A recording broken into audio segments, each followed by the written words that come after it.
but truly listen to each other, because the world cannot afford for us to get this wrong. I am Dr. Rajendran Govender, Commissioner in the Cultural, Religious and Linguistic Rights Commission of South Africa and a board member of the Pan-South African Language Board. I will ask now my fellow moderator to introduce himself. Thank you very much, Dr. Govender, and thank you, dear friends, for being with us this day. This gathering is very important and timing as we look at where the global community is today. I am Reverend Father Kennis Chinyake Nyaka. I serve as the Director of African Peace Initiative and Engagement at the Global Peace Foundation headquarters in Washington, D.C. And to put things in perspective here, looking at our topic, solidarity, education for solidarity, cross-cultural literacy, addressing religious tension, violence, and harmony is the very important one. The principle of solidarity, deeply rooted in the African philosophy of UBUNTU, is crucial for advancing and appreciating cross-cultural religious literacy today, with a focus on addressing religious tensions and violence intentionally and fostering harmony among peoples. Solidarity, according to John Paul II, emphasizes the interconnectedness of humanity, the call to work together for the common good.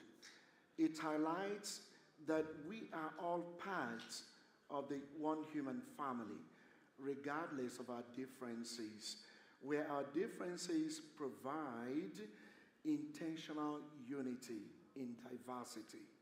And so what this means is that we are responsible for one another, and that's the principle of UBUNTU. If we are responsible for one another, solidarity involves recognizing the inherent dignity of every human person, sharing in both joys and sorrows, and actively working together to build a more just, peaceful society. How about education? If solidarity is about interconnectedness, how do we reach that? It's not just about knowledge and skills. It is also about the development of character and the entering of the humanity of the other in solving critical problems. And this is the repository of faith and wisdom traditions. So education seeks, in a both formal and informal way, to empower individuals for not only personal growth, but societal contribution and lifelong learning. Cross-cultural religious literacy emphasizes that ability to understand, respectfully engage with, and navigate with others through religious practices, values across different traditions.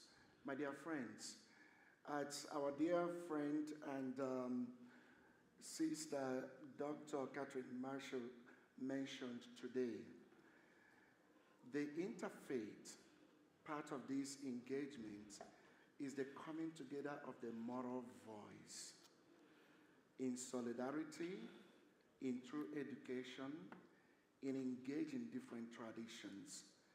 And we are so happy to have these esteemed, great scholars and practitioners to unpack all this. Dr. Govender. Thank you so much. So the session will go in this format. Each panelist will have just about 3 minutes to introduce themselves and the work that they do in relation to this topic. Thereafter, there will be focused questions directed to the panelists, and then you will have an opportunity to ask questions. So without much further ado, I would like to ask Mr. Matthias Ho to introduce himself and the work that he does in relation to this topic for just under 3 minutes. Thank you, Matthias. Oh, Mike. thank you. Well, since it's 3 minutes, I'm not going to use my slides. Yeah. Well, thank you. I think I'll start with I'm going to continue what I explained in the plenary session earlier on. So what we are doing in Indonesia is called cross-cultural religious literacy. So what we do is that we develop that as a teacher's training, where we develop the competencies of the teachers so that they are able to build relations and actually collaboration with people of different religious and belief background.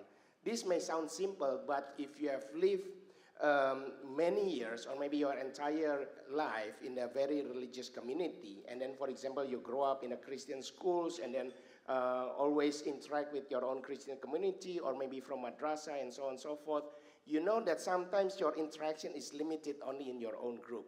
So what we do is that we develop a program, and then we also consider what is called the intergroup contact theory to reduce the prejudice. So through that program, for example, the madrasah teachers will have an opportunity to learn not only about Islam, but also have an interaction with the pastor, for example, to learn about Christianity, and also for Christian teachers to learn about Islam from a Muslim ulama.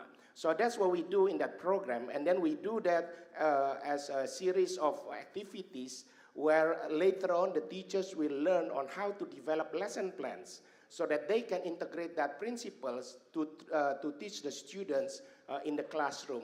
Now what they do in the schools is that they are not trying to introduce a new subject, but what they are trying to do is, for example, in madrasah, a teacher of Arabic language, the teacher now will be able to engage the student in discussing about tolerance and building relation in a diverse community through Arabic language class. And we even have a math teacher, for example, that is now able to engage the students discussing about diversity using statistics.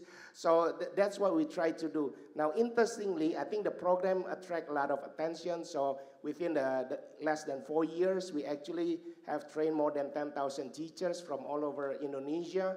Right now, we are actually working with 4 different ministries in the government: Ministry of Primary Secondary Education, Ministry of Religious Affairs, Ministry of Foreign Affairs. Now, what's interesting this year, we began training civil servants under Ministry of Law, because the Ministry of Law, they also now believe that even the civil servant apparatus, they need to be able to relate with people of different religions and beliefs. They shouldn't only have a legal technicalities, but they need to be able to engage in a diverse community. So right now we are actually in discussion with Philippines, with Malaysia, and Singapore to see how this kind of experience can actually be developed in different national contexts, because now in the ASEAN's Vision 2045 for the next 20 years, cross-cultural religious literacy is included as part of the strategy. Thank you very much for that presentation. It's very important to see how education is playing a very important role in this. Let me move to Professor Harun. You've been in the academic circle and engaged with different traditions. How is solidarity coming together in education for religious literacy? Yeah, thank you very much for this opportunity, and thanks for joining us in this discussion. I think well, I grew up in apartheid era, and having been boxed in by the racist system, our mind is trying to, and being Muslim specifically, we try to look beyond the racist enclaves that in which we grew up. Having said that, because of the exposure that we had over the years in terms of education, we moved from pure Islamic studies, Arabic studies, into religious studies, where I felt very comfortable over the past 20 years. And the reason for saying that is partly because one is given an opportunity to extend your presence across your own community, and to also understand that you live within a multicultural community like ours in the Cape. The Cape, by the way, this Cape Town was normally described as a cosmopolitan community in terms of its roots, genealogically, as well as otherwise. And so, having grown up in this particular environment and having taught religious studies, or more so certain courses known as religion and development, sociology of religion, philosophy of religion, it allows one to look at things through different lenses and have to enrich oneself individually, but also share that experience with the students whom I had taught over the past 20 years at the University of Botswana. And what has happened over that period is that there's an appreciation of the other, of Jewish tradition, of the Muslim tradition, of the Hindu tradition. And the understanding here is to appreciate that we have different ways of doing things, of understanding things. We might have shared values, but there are differences. And we need to, in a sense, leverage the shared values that we have to understand the other, so that there's no misinterpretation of the text. There's no misappropriation of the text. There's no misapplication of the text. And so with that experience, I mean, we tried. So the issue of solidarity has been partially achieved within the education environment. But the issue here is not so much within that, it is what happens outside. I'll stop there. Thank you so much for that very enlightening introduction. I now move on to Mr. Raven Hasanoff. Thank you very much. First of all, I would like to thank the organizer for having today Azerbaijani delegation. We came 20 hours with flight here, participate G20 forum. Special thanks Professor Cole Durham and our dear friend Catherine Marshall. So I'm coming from the country which is multi-ethnic and multi-confessional, and this is our reality, but multiculturalism and diversity in our society is not just a slogan. It's a government, it's a state policy, it's a part of policy inside the country and also part of our foreign policy. And I have a privilege to lead Baku International Multiculturalism Center, which already 12 years, and this is international center which is functioning in 27 countries, and one of the special directions or aims our center is working with youth and developing the programs for youth. And we designed special discipline and the subject which is calling multiculturalism, Azerbaijani multiculturalism, and it is mandatory subject in all Azerbaijani universities at the bachelor and master degree. We are teaching we are training the teachers, and we are practically organizing a winter and summer school for youth all around the world. And also this subject have been taught in 27 world universities, starting from US till Indonesia. And there is also special programs which we are developing with our international partners, also giving the youth possibility to recognize the sign of manipulation, exploitation, and discrimination. So we have many programs with youth. In next minutes I will explain, and I will mention all of them. Thank you very much. Yeah. All right, thank you very much. Ravan, let's move to Professor Amin Abdullah. Please, your introductory statement here. Okay, thank you, moderator. Amin Abdullah. I am academician actually in religious studies and also in Islamic studies. I am senior fellow of Lemina Institute, and actually the architects of the CCRL in Indonesia together with Prof. Matthius. Why cross-cultural religious literacy is so very important today in multicultural society? Yes, because teachers is very important. Teachers is very important factors how to disseminate the idea of harmony, peace, and so forth and so forth. Because the recommendations from the National Survey in 2000, they cite that religious literacy and interfaith education is very timely today. And the second one, introducing other religions and Islamic educations is very important again. And the third, exposing teachers to positive experience of the diversity. And it is seldom found in all over the world. So that's cross-cultural literacy using methods of inters, multi, and transdiscipline.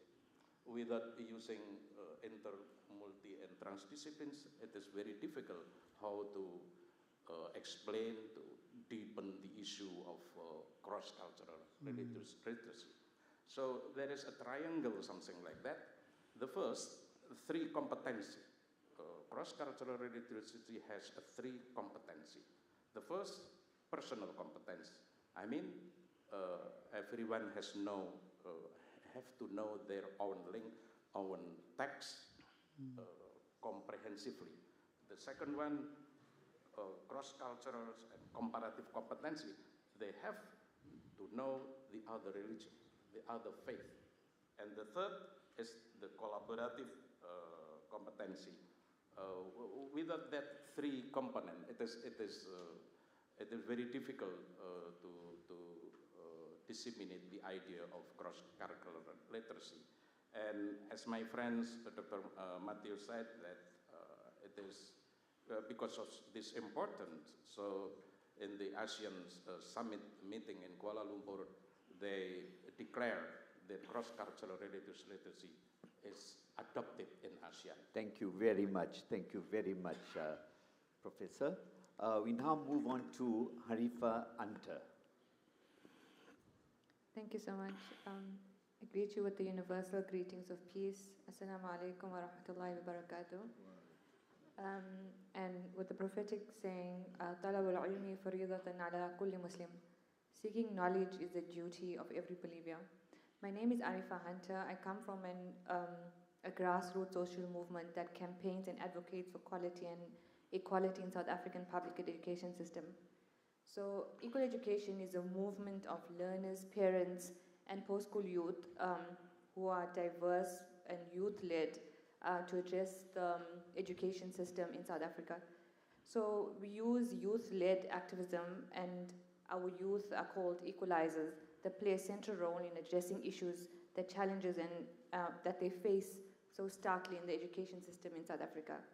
So we use research and advocacy to organize, mobilize, and political education to push for systemic changes in the education system. When we unpack education for solidarity, we understand the role of education plays in building unity and mutual support among everyone. Education is a key and transformative to ground people in how they see themselves and around them.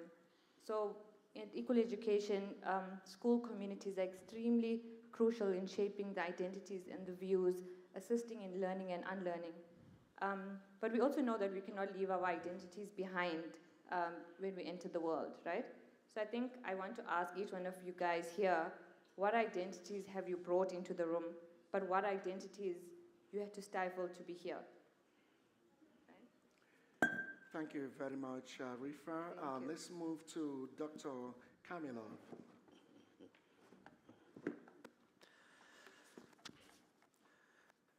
Assalamu alaikum wa barakatuh. Dear ladies and gentlemen, I am pleased to see you at this important Cape Town Interfaith Forum. I wish you good health. I will deliver my speech in Uzbek. The English version of my speech will be shown on the screen for you. Hurmat Dinlar Aro Forum Associatsiyasi Prezidenti Qo'l Dram janoblari, следующий, пожалуйста. Qadrli summit ishtirokchilari, xonimlar va janoblar. Bugungi kunda jahonning turli mintaqa va hududlarida qarama-qarshilik va ziddiyatlar, qonli mojarolar, xalqaro terrorizm, ekstremizm va radikalizm kabi xavf-xatarlar tobora kuchayib borayotgani ma'lum. Statistik ma'lumotlar shundan dalolat beradiki, konfliktlar ko'lami so'nggi 5 yil mobaynida bir necha karraga ortib, turli mamlakatlar va xalqlar o'rtasidagi barqarorlikka tahdid solmoqda. Shunday sharoitda xalqaro hamkorlik va hamjihatlikni mustahkamlash, umumiy xavf-xatarlarga qarshi birgalikda kurashish bugungi kunning dolzarb vazifalaridan biriga aylandi. Terrorizm va ekstremizmga qarshi samarali kurashish, tinchlikni ta'minlash, inson huquqlarini himoya qilish, gumanitar inqirozlarni bartaraf etish kabi yo'nalishlarda davlatlar o'rtasida hamkorlik nafaqat mintaqaviy, balki global barqarorlik va xavfsizlik uchun muhim omil hisoblanadi. Следующий, пожалуйста. Ushbu o'rinda Birlashgan Millatlar Tashkiloti Yevropa Ittifoqi G20 kabi nufuzli xalqaro va mintaqaviy tashkilotlarning tinchlikni ta'minlashga qo'shayotgan bebaho hissasini alohida ta'kidlab o'tish joiz. Xususan Birlashgan Millatlar Tashkilotining tinchlik va xavfsizlik, inson huquqlarini himoya qilish, barqarorlikni ta'minlashga qaratilgan xalqaro tuzilma sifatidagi o'rni yuksalib bormoqda. Следующий, пожалуйста. 2014 yildan buyon har yili muntazam o'tkazib kelinayotgan dinlar aro forum turli dinlar uchun o'zaro muloqot platformasi vazifasini bajarib, millatlar aro va dinlar aro bag'rikenglik muhitini mustahkamlashga alohida hissa qo'shib kelmoqda. Bugun jahon hamjamiyatida Markaziy Osiyo mintaqasining roli kun sayin oshib bormoqda. Mintaqa dunyoning rivojlangan mamlakatlaridan muloqot maydoniga aylandi. Buni hozir mana taqdimotda ko'rib turibmiz. Следующий, пожалуйста. Bu dunyoning yetakchi davlatlari tomonidan Markaziy Osiyoga bo'lgan qiziqish kun sayin ortib bormoqda. Ma'lumki, diniy bag'rikenglik har qanday jamiyat taraqqiyotining muhim omillaridan biri hisoblanadi. Следующий, пожалуйста. Jumladan e'tiqodga mansub ayrim shaxslarning boshqa dinlarga nisbatan toqatsiz munosabati natijasida afsuski. Thank you very much. Thank you. You may take your seat. Thank you. You will have an opportunity of expanding. Thank you. Thank you very much. Right, now we move on to the next part of today's panel discussion, and that is focus questions to each of the candidates. So I would start with Matthias Ho. Indonesia has a long tradition of managing religious diversity. How has cross-cultural religious literacy been practically applied in your context, and what can other countries learn from it? Very briefly, you have 3 minutes. Thank you. Matthias Ho. Well, thank you. I think that's one of the misconception is that when you're born in a diverse community, then automatically you'll have the ability to relate in a diverse community. I think in today's world it's becoming more complex, especially with the social media and everything else. The society is becoming more fragmented. So oftentimes, actually the people spend more time in their own groups. So what we are trying to do with the cross-cultural religious literacy, we realize that the competencies to live in a diverse community is nothing new for Indonesia. Indonesia were able to gain our independence in 1945 because of the unity of the people at the time. So what we are saying is that the cross-cultural religious literacy approach is to help the people to really dig into their heritage again, the values that really make them into one people, one united people, and how to make it into the contemporary world. So I think it's very important because I think the diverse community also need to have an understanding of their identity, their history.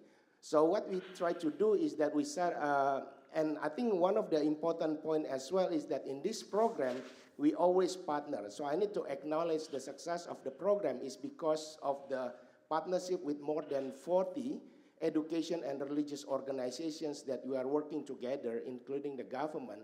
And it's very important, for example, when we do the training for the Muslim teachers, for example, we collaborate, for example, with the with the National Mosque of Istiqlal, with many of the state Islamic University in Indonesia. When we work with the Christian teachers, we work with the Christian school foundations or with the Hindu Teachers Association. It's very important for the teachers. I think one of the things that was mentioned in previous plenary is the role modeling. So what we want to show is that the program itself is actually a model of how we can collaborate, multi-faith, and then show to the teachers that we are not just preaching, but we need to be able to practice what we preach. So I think it's very important on how the program itself actually become a concrete model of the values that we are trying to teach, and make it as simple as possible, as concrete as possible, so that the teachers understand how they can take it to the next step to the students. Thank you. Wonderful, dear Matheus. Let's move to Professor Haran. You mentioned earlier that you lived through apartheid and transcended some of those challenges using universal values. But we know that today we live in a world where people are tied to past hurts and experiences.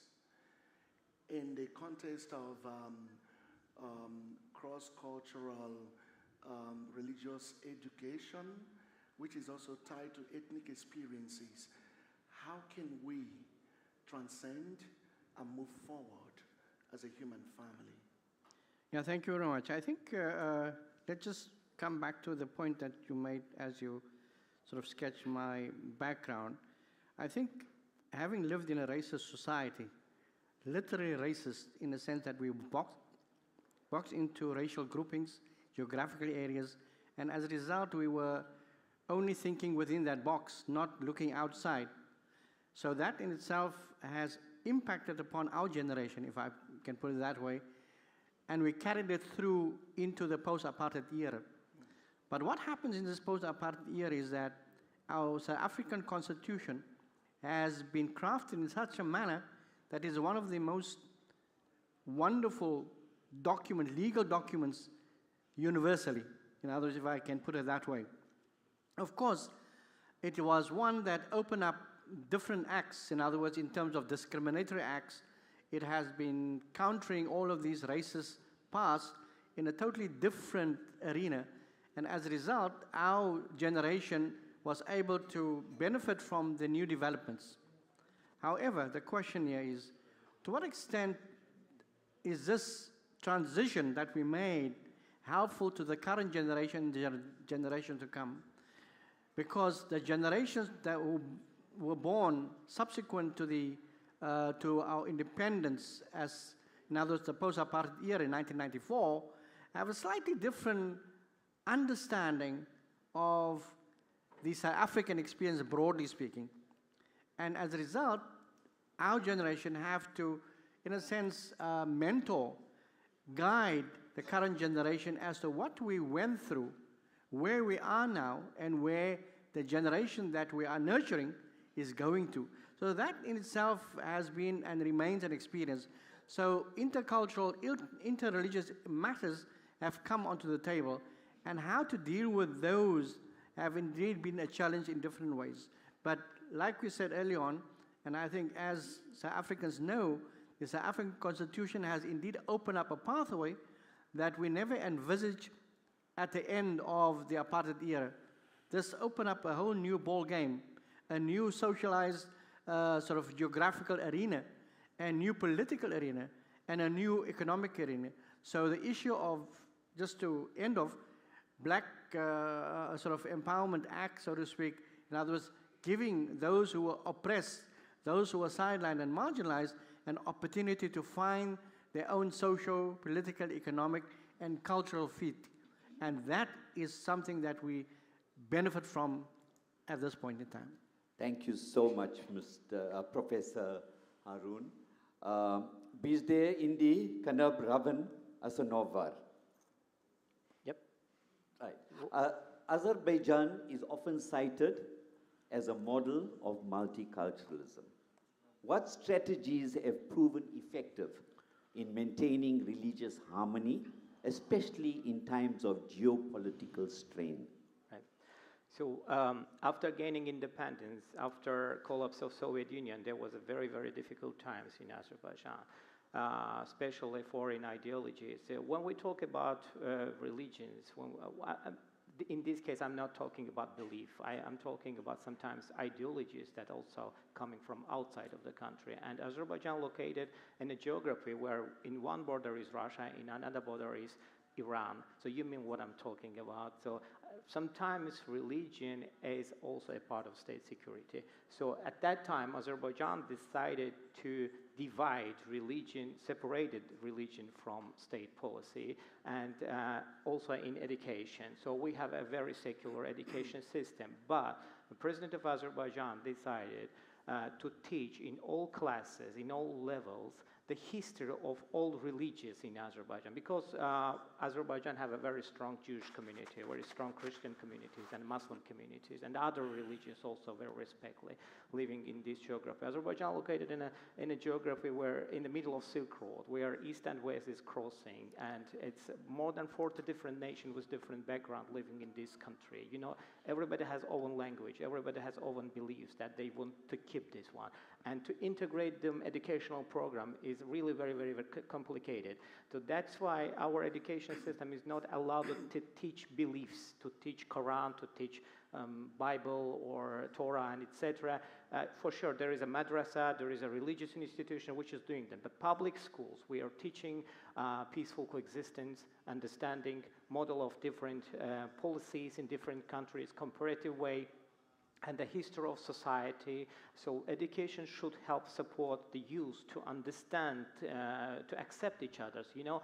And we acknowledge that in this interconnected world, ignoring is not a neutral condition anymore. So now, sometimes ignoring each other, it weaponized the people, individuals. So education should equip the youth with the values of learning each other, accepting each other, and understanding each other. This is the theory, this is the concept that Azerbaijan education system accepted already 30 years and realizing this way. So thank you. Thank you very much, Reverend. Let's come back to you, Professor Abdullah. You know, teachers are central to what students assimilate and how, to an extent, their lives are shaped. And these teachers come from different backgrounds, different values. How might we structure a system centered around shared values in order to educate and create a space for global citizens today?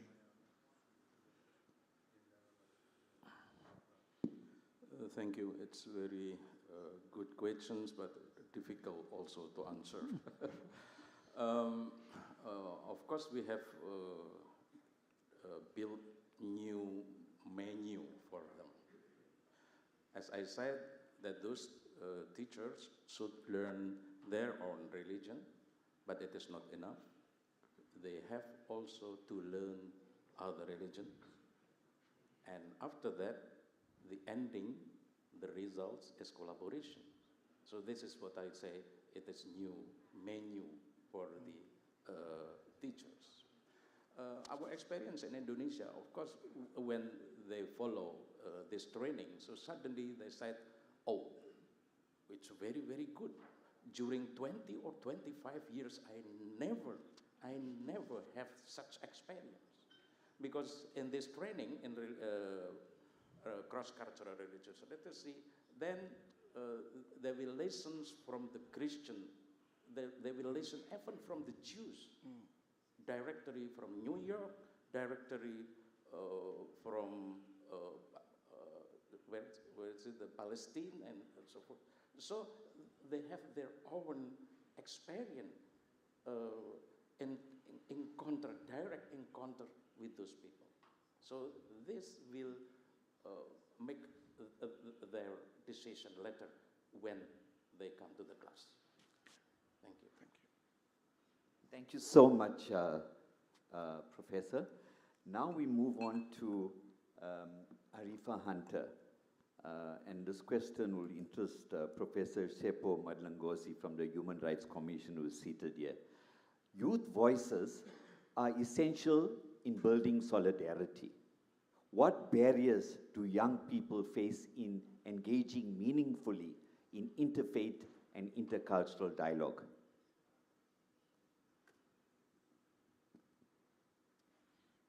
Thank you so much. So, as we said, that the model that we use at Equal Education is very learner-led and it's informed by our members. It's a bottom-up approach that we don't impose the lens onto our learners in the 5 different provinces that we organize in. But it's more the voices that comes from below, what education issues that they feel is pivotal at that point. So we take the voices from bottom up. But of course, there's always challenges that arises that suppress the youth voices and suppress how education activism, sort of acts in practice. So we keep trying to centralize the marginalized experience, and we can thread that, and we keep promoting the idea of what we would want to see the world to be like, and then also thinking about what would make it safe for yourself. So in our work, and to sort of combat all the barriers that we face in South Africa and in the education justice space, and in relation to the topic of today, which is cross-cultural religious literacy and how we address religious tensions, we embed the work of tolerance and promote the practice of politics of love and care in the work, so in order to achieve our bigger objectives. So our members have frameworks for spiritual callings, for how we see different indigenous work in the South African context in relation to education justice, and cultural framework that uses song, dance, and resistance to achieve our purpose. Thank you. Thank you very much, Arifa. Let's come back to you, Dr. Kamilov. Okay. You know, today we struggle with the problem of stigmatization. No. Yeah, that's okay. So we struggle with the problem of stigmatization of different identities.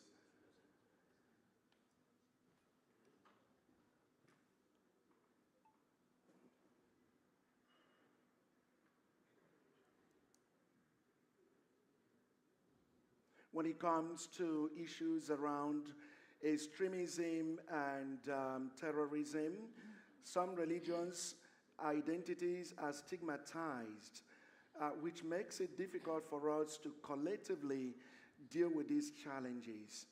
What are the steps we can take to come out from the box of stigmatization and work together to solve problems?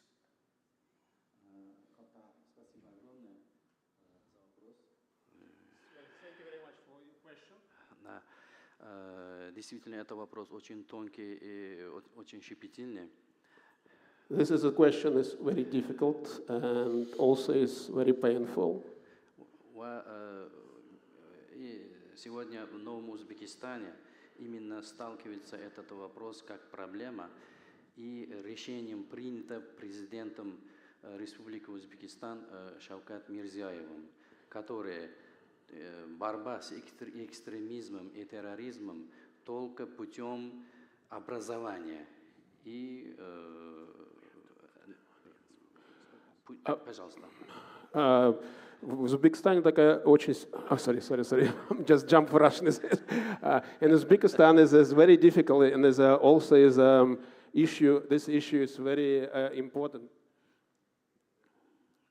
because extremism and terrorism is young people that he try also to teach to in the early stage, because there's a lot of is on a social side wrong people to come to young generation and try to put them in the wrong position, in the wrong place. Только через образование сказали. И он был only for educationally we can help like this. За это у нас вся инфраструктура создана президентом Республики Узбекистан. Also, as president of Uzbekistan is making infrastructure for this issue. Значит, образование, именно в религиозное образование у нас ведется в 3 направлениях. And learning in the 3 stages of religion and religions, in the 3 stages religions. Это профессиональное образование. This is a professional. Который у нас 14 медресе, которые обучаются ислам. Обучается make learning for Islams. Madrasa. И 2 у нас And 2 христианских семинария. For Christian as well. А второе направление – это общее образование. And second question is full of education.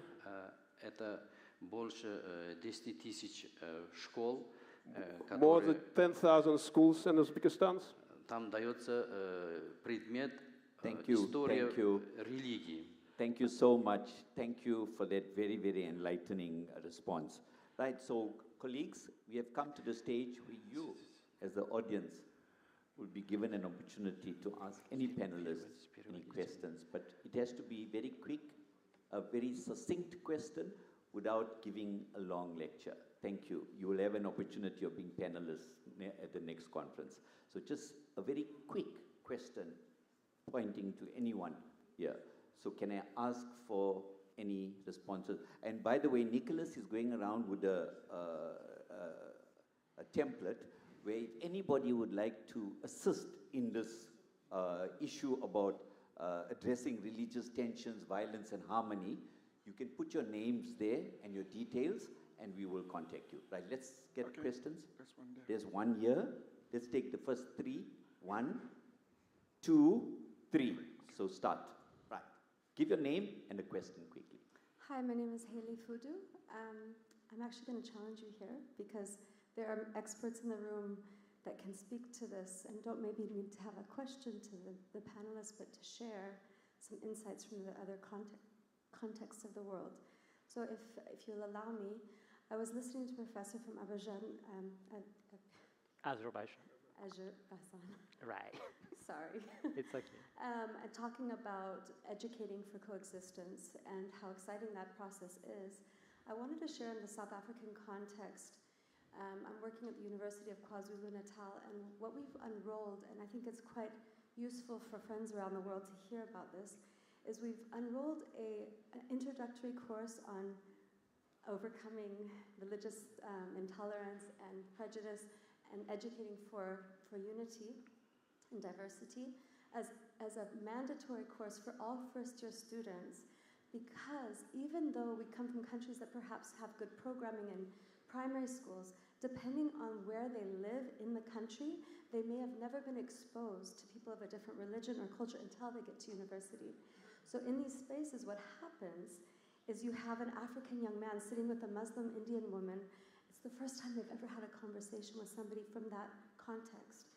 And what happens in those spaces is really miraculous and important to the development of our countries in overcoming these challenges. So I wanted to share that because I think as we explore how to bring about answers to these questions in our countries, we need to look at the education in the primary and high school settings, as well as a universal system within the university settings, independent of what course of study people are taking. Thank you. Thanks so much. Let's move to the next question. Thank you very much. My name is James Elman from Faith of Love Communities. Very similar. It's not a question, but before I say this, I just wanted to speak about Ms. Arifa there.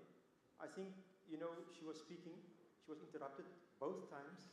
I think the moderators need to protect, because this didn't really happen with the men while they were speaking. So it might have been intentional or not intentional, but I think the moderators need to give guidance and protect the speakers. Okay, so from our side, what we do is we have got an NGO and we work in schools. We do it informally. So the way that we do it is we go into a primary school or a high school, and then we teach people about the golden rule, and we teach them about the charter for compassion, and then we do excursions with them. What we call it peace walks. We take them to a mosque, to a temple, to a church, where the imam or the priest or the guru would then explain to them what their faith is about. And that's the way that we expose in a way that it is interactive and it's from the ground up. Thank you. Thank you so much for that input. The lady at the back, thank you. The name? Thank you. Hi, my name is Wendy Khan. I'm from the Jewish community. The Jewish community of South Africa is, I can say 96% from the last surveys have an attachment to the State of Israel. It's part of, for many of us, part of our religion, for some of us, part of our background, many different ways that we have this attachment. I just wanted, the moderator asked a question earlier about stigma, and our community, unfortunately, in South Africa is experiencing unbelievable lack of tolerance and a form of discrimination. We have been targeted in protests, we've been targeted in many different ways, and my concern is that children in the schools are being taught and are being, I mean, just as an example, we've been left out of interfaith. The ANC excluded the Jewish community from interfaith engagements over the last while in South Africa. This is just one example of how our community has been treated, certainly in the last 2 years. And it certainly is, unfortunately there's not a Jewish panelist who could, who would be able to raise these issues. I can represent. You can represent the Jewish community. Okay, so there you go. But we're trying to understand how we can address that in South Africa, and maybe I think it's a global thing from my understanding of Jewish communities around the world. Okay, thanks so much. It just was very disappointing to hear that there is cases of discrimination and anti-Semitism in societies. Just in Azerbaijan experience, Azerbaijan is a second place after Israel where the Jewish people living compactly. We have many Jewish schools, and it's well integrated in our education system also. So maybe these experiences we can share also with government or NGO institutions in South Africa, that how it's working, because in Muslim majority country as Azerbaijan, the relationship between Jewish communities and Muslim communities is so highest level that it's very organic, so not designed by the government, this relationship. And many times Azerbaijan is shown as an example of that Muslims and Jews can live together, can understand each other, can respect each other, and can love each other. So it's beyond than acceptance. So love each other, and especially in the case of children, in the case of kids. So it's unacceptable to divide of background, to divide the people. To create the same conditions, very important, and it is responsibility of every government. Okay, thank you very much, Ravan. Let's take 2 more questions. We'll take one from here and one from there. Okay. Sorry, we won't be able to accommodate everybody because we are about to adjourn for lunch, and I don't think so we want to deprive you of your gastronomical delights, right? So I think we'll take one from here and one from the back there. Thank you.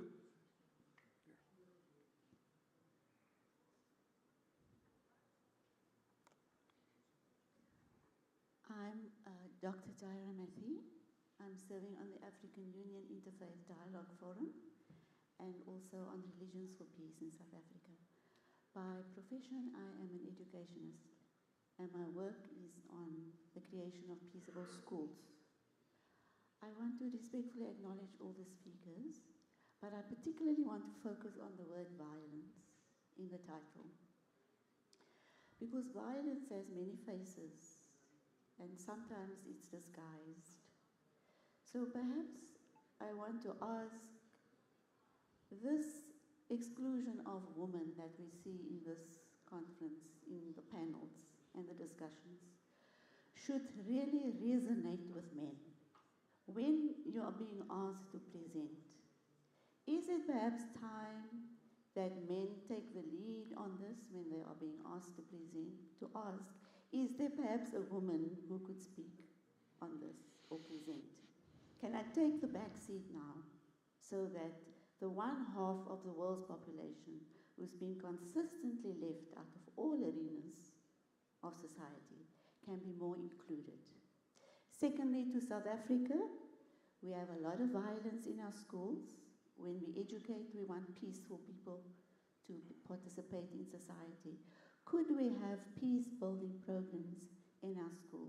We have life orientation, which is really a useless subject as it stands at the moment. Thank you. Thank you so much. I think we acknowledge, and I think the organizers are here. They'll take note of your concern. Colleague in the back, thank you.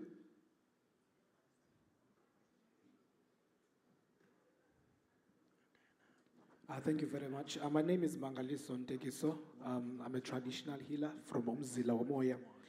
We are in Africa, in South Africa, and we're having such a powerful conversation. And yet, there's nothing said about African spirituality, traditional spirituality, and we are talking about religious literacy. And we are excluded. I've been listening from ever since I was in this conference. Nothing is really said. There are traditional leaders, but there's nothing said about traditional spirituality. And I would really like to put it out there that in future, it would be nice to have both seniors and young voices in those groups. Thank you very much. All right, thank you very much, my dear brother.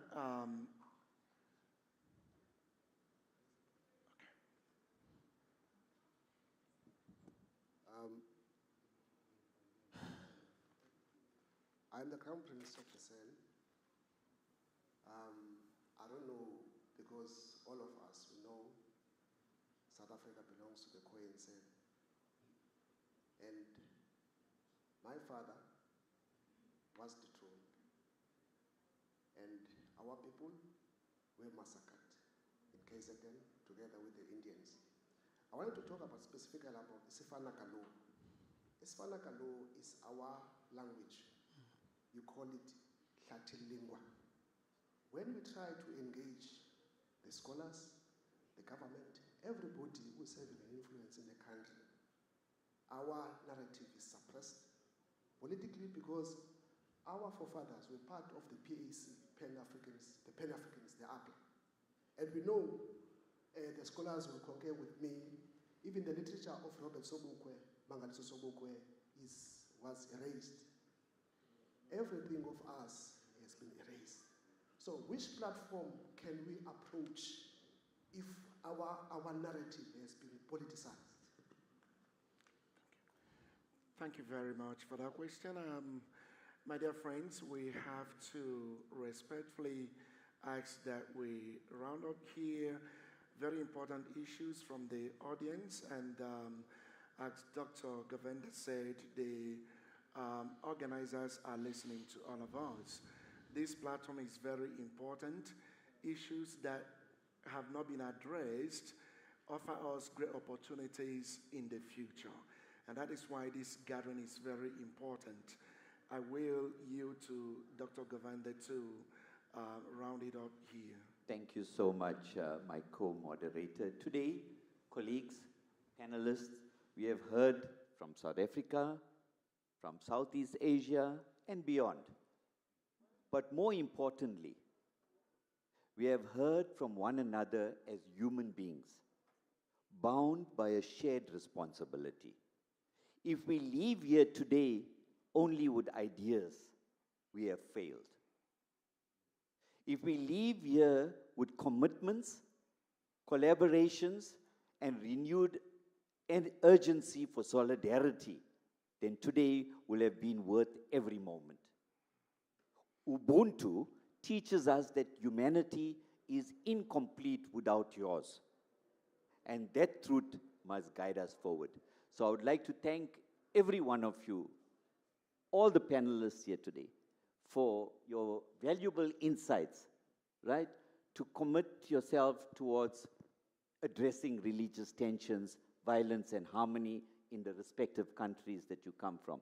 I would like to thank the audience, right, who have sat here and listened to these deliberations. And remember, right, we've planted seeds for further discussion.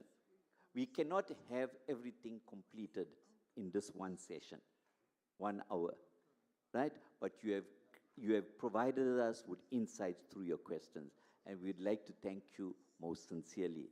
and we would like to wish you well and wish you well for the balance of this conference, right? So we adjourn the session, and I think lunch will be served now. Am I correct? Thank you so much. Okay. Let's get a picture here. Panelists, please come for picture. Come for picture. Picture, please. Yeah. Yeah.